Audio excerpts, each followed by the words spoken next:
Hey family, my name's Trey. I grew up as an entrepreneur, fascinated by all different kinds of businesses, and I always wanted to grow up and just start various different types of businesses. In 2009, I moved here to Japan. I soon met my wife, and soon after that, we were up to starting businesses here as well. Within a few years, we were back to starting businesses here too. With a particular passion for building up communities and helping those around us, we started numerous community-centered projects. Our big break started in 2015 with a business providing service to tourists coming to Japan. We started out with $200 from our own pocket, and over a couple of years turned that into more than $1 million in revenues. In this video series, we want to show you how. Throughout my life, I've started up various different types of businesses, and I think it started when I was young because of the way my parents raised me.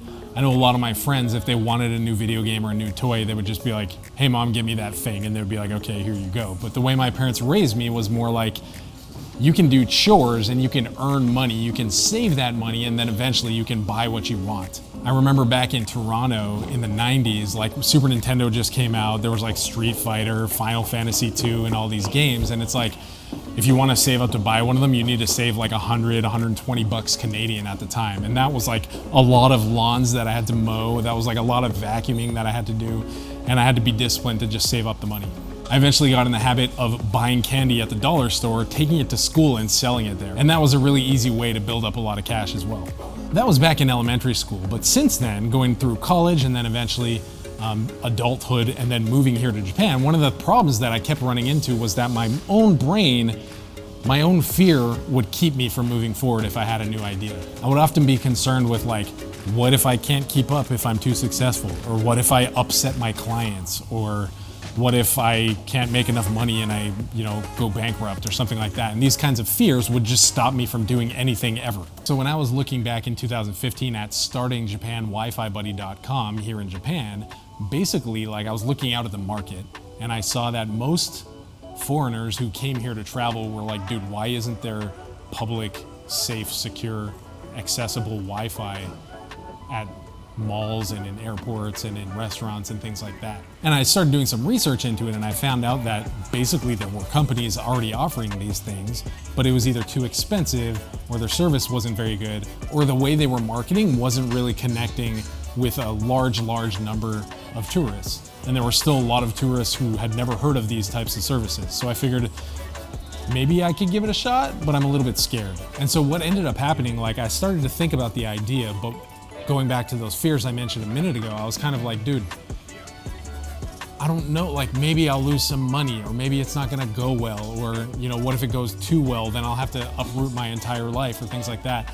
But I just realized one morning, I was just sitting there thinking and I was like, dude, I have to finally just start. I gotta just do something to get myself out of this rut. And if I fail, that's okay. I need to take failure and use that as a lesson to teach me how to do it better in the next step. And another natural tendency that I have, especially going to college in California, where a lot of people are like really competitive. You hear about people starting businesses like Facebook or something out of their garage. It's like, dude, I don't really know how to program. I've never like run a corporation before. Maybe that's not for me, so maybe I shouldn't try it. And I also have a tendency to be like, dude, it's not gonna be the next Facebook. It's not gonna be the next like Google or Apple. I'm not like Steve Wozniak or something like that. So I might as well not start it. I might as well not give it a shot. And that was also something that just kept me from moving forward and giving it a shot. And so that morning I decided, dude, it's not gonna be the next Facebook. It's not gonna be the next Google that like changes the world, but I gotta try it because I need to take that step and just see what happens and learn. So kind of late 2014, early 2015, I jumped out and I gave it a shot. Basically, I took $200 and I went out and bought some little Wi-Fi routers, popped some SIM cards in them, figured out how to get the contracts going on that. And then I just got to messaging my friends on Facebook. Like since I'd been here for a few years already, I got to know a lot of people who are frequently coming and going to Japan, and also through various networks and organizations that I was connected with, I would hear about people coming and going all the time. So I started messaging people and be like, hey, we have this service, do you want to check it out? And most people would be like, yeah, dude, for like whatever, $5 or $6 a day. That's a pretty dope service, and I'd rather have an internet connection to be able to connect with people, message people, look up maps and things like that. And so I was off to the races. I got my first couple of sales going, and eventually what happened was, like, after paying off these 3 devices, soon enough I was like, dude, I have enough cash now to get 3 more devices. Is there enough demand to like support 6? And then I would get those 3, and soon enough those would be running full speed, and then I'd be like, dude, let's get 3 more, and then I have 9, and then soon enough it was like 15, and then like 20, 30. Then I'm like, dude, this is going so well, maybe I should start thinking about building a website. Maybe I should start thinking about how I can hire somebody to help me with the shipping and receiving and booking and handling customer service requests and things like that. And so fast forward about 5 years later, we're here in 2020, world tourism is shut down, obviously. And so the business isn't changing the world. I don't have millions of employees, and I'm not making much money right now either doing this business. But what has happened with this business is that it's become a really strong launching off point for thinking about all these different other ideas. And so for our team that we have, we're like, hey, we don't have a lot of Wi-Fi stuff to do now.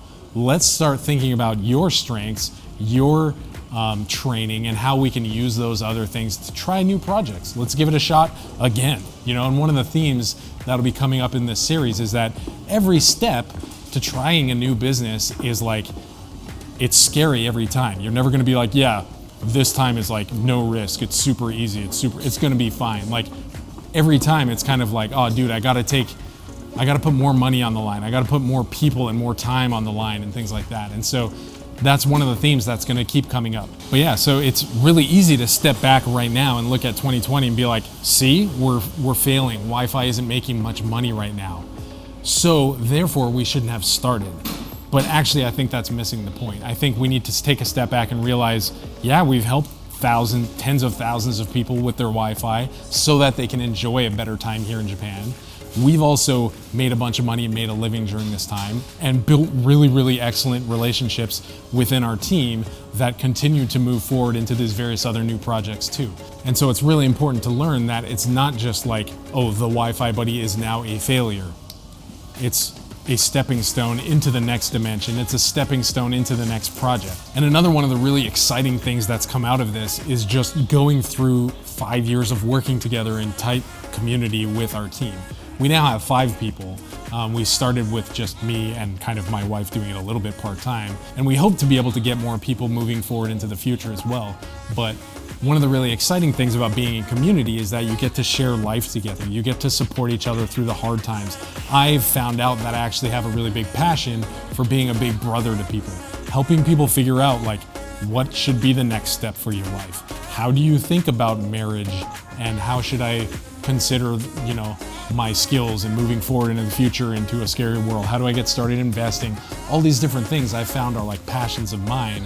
And it's not like I want to do it as a job full time, but it's like just living life alongside each other. That's like really fun and exciting. And so those are like some of the really cool things that you get to experience while just working in a really tight-knit community that I wasn't even really planning to do. I wasn't trying to do. It just happened incidentally while we were building and developing this company. And so it's really easy for us at this point right now, again, to be like, dude, it's dried up. Our business is done. But I think that's the wrong point of view to have on this. We need to move forward. We need to keep pushing forward. We need to be evolving and learning how we can use what we've learned through our failures to do something better, to do something bigger, to do something that will change even more lives going into the future. One example of ways that we can positively look at how this pandemic is changing the world is that, yeah, we're not as busy shipping out Wi-Fi routers throughout the country anymore, but I've never really had time to start a YouTube channel. I've wanted to for the last like 15 years, but I didn't have time to do it, nor did I have the manpower to do it. But now we do. And this is one of the results of that. This is like one of the cool things that's happening as a result of the pandemic. And it's important to learn how to look at things optimistically and positively, even when most people around you are just like, oh man, the world's over. Oh man, everything sucks. How can you take that challenge and turn it into something awesome? And that's one of the really cool things about starting a small company. You get to see all these different things happening. You get to see the people around you developing. You get to be making money. And yeah, sure, making money is dope, but actually I would argue that making money shouldn't be your primary goal, because if it is, most of the time your customers or potential customers are gonna pick up on that. But if your goal is to help people enjoy their lives, to solve some problem, to fix some inconvenience by making it more easy to deal with, or providing some app that fixes some need that somebody's always had, something like that, you're gonna start to automatically start reaping the benefits. And if you succeed based on your previous definition of success, that's great. But if you fail based on your previous definition of success, it's actually not a failure, because you're gonna be learning a whole bunch of new stuff, and that's only gonna be sharpening you and making you more strong and making you more capable to move forward and do an even better job going into the future. So cherish those victories, but also humbly accept your losses and let those losses carve you and refine you into something that's gonna move forward and be an even more dominant competitor moving forward. In the coming weeks and months, I hope to be sharing more with you about my own experiences on this path. There's been lots of failure, there's been lots of mistakes, but there's also been a lot of really cool stuff that has developed as a result of these last 5 years. We hope to be looking more into some of the technical stuff, some of the mindset stuff. We can look at some of the accounting and the way to prepare yourself for hard times. We've been able to survive these hard times because we prepared well. A lot of our competitors have gone out of business actually in the last few months. And I also want to hear more about, for you small business people or people thinking about starting small businesses moving forward into the future, what are some challenges, what are some difficulties or fears that you have? And I want to be talking about those. I have a series planned to be talking about a bunch of different things, but I also want to be flexible enough to be able to change the subject, change the topic, maybe do some live streams with you to be talking about these different things. So if this is interesting for you, I hope you can like it, subscribe, hit the bell icon down below, and follow along with our series. Recently on here, we've been doing a lot of stock analysis and investment kind of discussion, but more and more I'd like to be talking about entrepreneurship, mindset matters for moving forward into a successful future and things like that. Yeah, I love investing, but that's not my entire life, and actually that's not the thing that gets me the most excited. So looking forward to hearing your comments and feedback down in the comments section. Thank you guys very much for your time. I love you and have a great week.